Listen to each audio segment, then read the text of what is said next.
So the 3 key points that I like to graph, I like to plug in for x, -1, 0, and 1 as my 3 key points around the origin, because the base is going to determine basically the steepness of your function. So when they say up here anything to the 0 power is 1, 0, 1 is always going to be the y-intercept of these functions. And then when you do the first power or the negative first power, it's just the base again. So 2 to the first power is 2. 2 to the negative first power is 1/2. So that doesn't change that much over here in problem 2.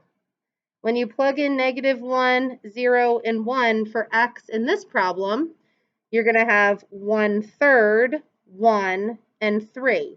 So the base is determining these two values, but the pattern stays the same. So they both have an intercept at 0, 1, and then I go to 1, 2, and -1, 1/2. See how that's going to be an upward curve? What if I wanted to plug in just a couple more points in this first function? So what is 2 squared if I plug in 2? And what is 2 cubed if I plug in 3? It would be 2, 4, and 3, 8, right? That's from that table of powers. What are the powers of 2? So I would be over 2 up 4, over 3 and up 8. And then this would be going backwards. This would be 1/4, 1/8. So here's your exponential parent graph for 2 to the x. This side gets closer and closer to 0, but it doesn't pass the x-axis. So the x-axis is actually an asymptote. Y equals 0 is an asymptote. And you should be familiar with asymptotes from rational functions, right? It's a line that your graph is going to approach. So the only difference between these two graphs is the steepness. So now if I graph 0, 1 again, I'm at 1, 3 and -1, 1/3. So the initial steepness is just a little bit steeper. I can actually see it better if I go to 2, because what's 3 squared? What would be my next point? 2, what? 2, 9, that's a lot steeper. So over 2 up 9. So now you can see the drastic difference exponential functions have. The bigger the base, the faster they're growing.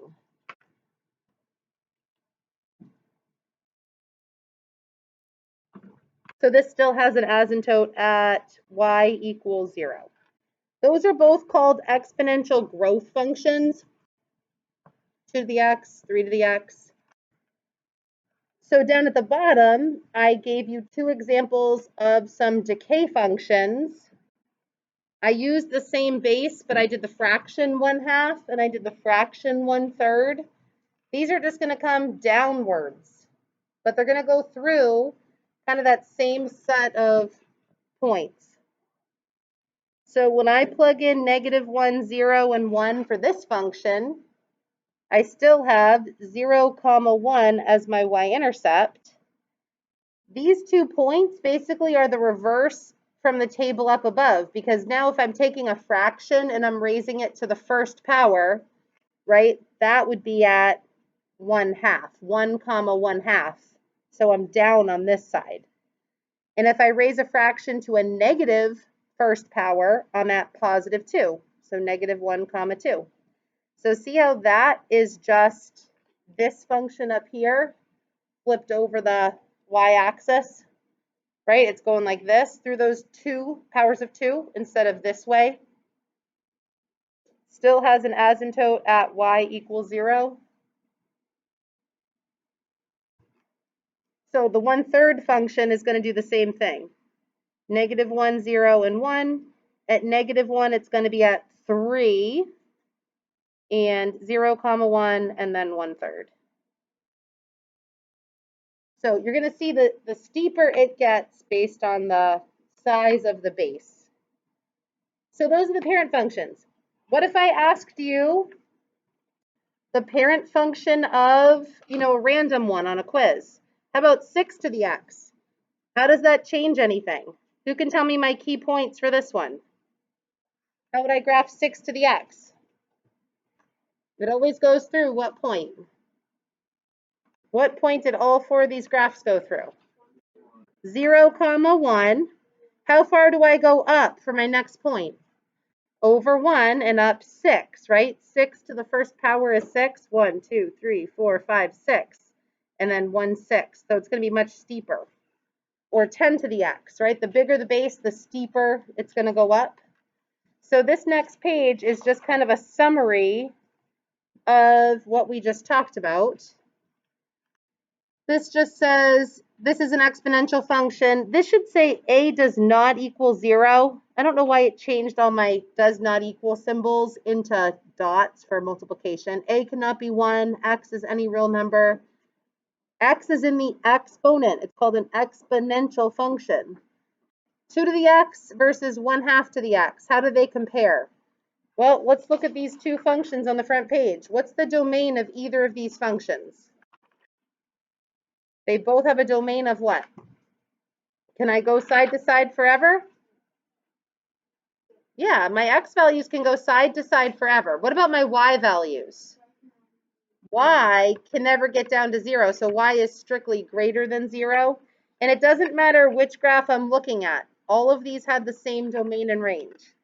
So my domain was all real numbers, and my range was y is greater than 0. So they have that same exact domain and range, whether they're growth or decay. What about the y-intercept? They have the same y-intercept. 0, 1 is the y-intercept. So memorize that, because you're going to need it for this whole exponential unit. Which one of these is increasing and which one is decreasing? First one was increasing, and the second one was decreasing. And we know that y equals 0 was the horizontal asymptote for both. Discrete or continuous means, did I have to pick up my pencil, or could I just run my pencil across this whole graph? Right, so it's continuous. What about rational functions? The rational functions that we just studied, would you consider this a continuous function? No, I got to pick up my pencil to graph it over here. Would you consider this a continuous function? Scatter plots are also discrete because they have dots, dot, dot, dot. You got to pick up your pencils. These are both continuous. The growth function is going in this direction. The decay function is going in this direction.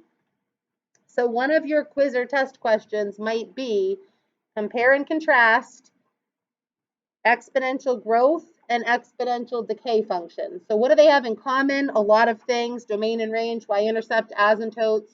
What do they not have in common? One's increasing and one's decreasing. And then this just says, do any of the facts change if we do 4 to the x, 8 to the x, 100 to the x, or 1/2 or 1/5? Would any of these facts change? No, right? What did I say would change for 4 to the x or 100 to the x? How are the graphs going to look different? Yeah, spread out steeper. Which one's going to be the steepest? Yeah, this is going to be the steepest, right? Because when you go over 1, you have to go up 100, right? Because 100 to the first power is 100, right? So it's just steeper versus less steep, but it won't change any of these key points or ideas. All right, here's where what we've learned this year. So those of you that still want to take the polynomial or rational test, that was this quarter. You could still retake it through next week. These are your transformation rules. So B is right here. So I'm just going to do a couple examples. If I have 2 to the x plus 1 or 2 to the x minus 1, what does that do to the function? What transformation rules are those? Where are they moving? Up, down, left, right, flipping?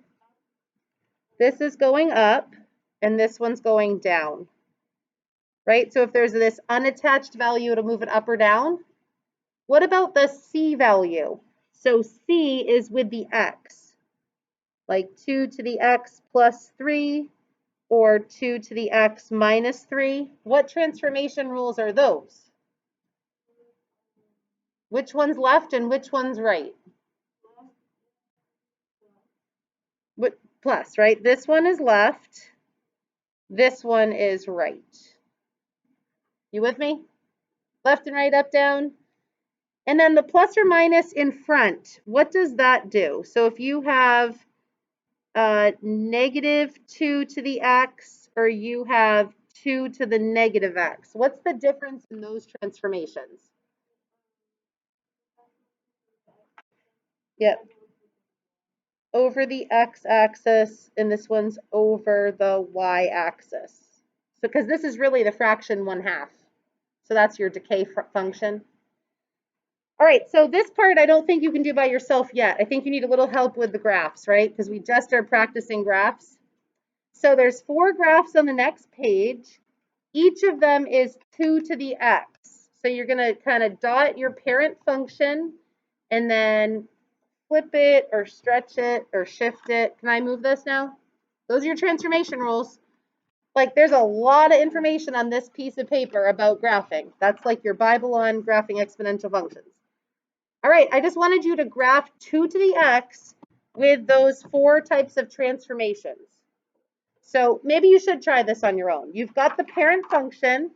Here's your parent function on the front page. You've got your set of points. You've got your transformation rules. So graph me that function on this axis. Why don't you try graphing them for a couple minutes to see if you need a lot more help on this? You know, put your dots. I would always put my dots first. Like, here's the parent function from the front page.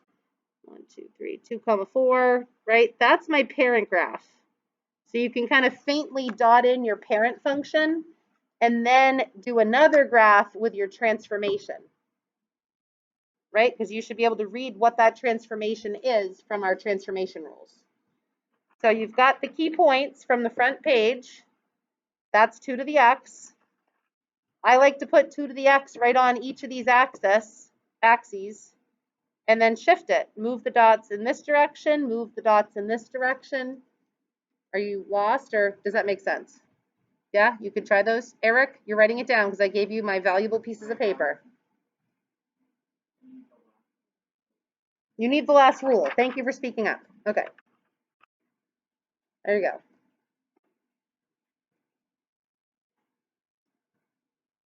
So on the first one, that transformation should be left 3 units. So here was my original. I guess I could maybe highlight. This is my left 3 graph, right? So that's the actual function, and the asymptote is still at y = 0. On the second one, this was an up 3 move, so my asymptote moves up 3, and all the points move up 3. So there's my up 3 function. And I would only give you like a 1-step transformation. To me, that's enough. If you can do the parent function. What? On number 4, if you rewrite this as, this is the function 1/2 to the x minus 4, right? This is a flip over the, what's this, the y-axis. So I kind of dotted my original points here. I just used the bottom graph on the front page, right? Because we have the key points for 1/2 to the x, the reflection over the y-axis. And then I just shifted it down 4. So I like to dot the parent graph. I can't memorize where all this stuff is. I dot it for myself, and then this one was a reflection over the x-axis. So if the transformation rules are challenging for you, we need to practice them some more. Maybe I'll do a graphing warm-up on Thursday to help you. So a graphing warm-up Thursday. I think I have a graph match about these. Okay, so that was 3.0.